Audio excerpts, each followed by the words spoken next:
little bit about this exhibition and the character Nick Muray, or in your words of how would you describe his personality as well as photography, because I suppose they go hand in hand.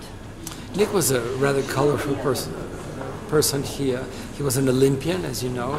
He was a lover of many women, and he was an extraordinary photographer. He made a major contribution to photography beginning in 1920 and of course ending in 1965 when he died for the second time. He introduced a type of photography in the 20s that made him overnight the photographer that celebrities would seek out to photograph them. This is the first retrospective exhibition of Nick's work, first of all, outside of the United States, and the first exhibition in 40 years.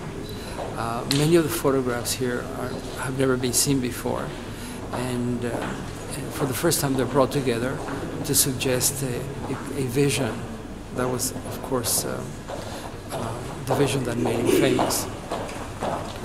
And could you actually tell us a little bit about the second time he died, you said? Can you tell us a little bit about that one? Yeah, as I said, he was an Olympian, he was a fencer, and he would always joke, and he would say, when I die, I want to die fencing. And he died, he actually had a massive heart attack on the 9th of February of 1961, and he just dropped dead the minute he stopped fencing. And he had been fencing with an intern from New York Hospital who did resuscitation, opened his heart, his cavity with a jackknife, and with his hand gave him a massage for about 30 minutes, keeping him alive until he was able to be operated on. And he survived until 1965, November 2nd, when again fencing, he dropped dead on the same spot. Except this time there was nobody to resuscitate him.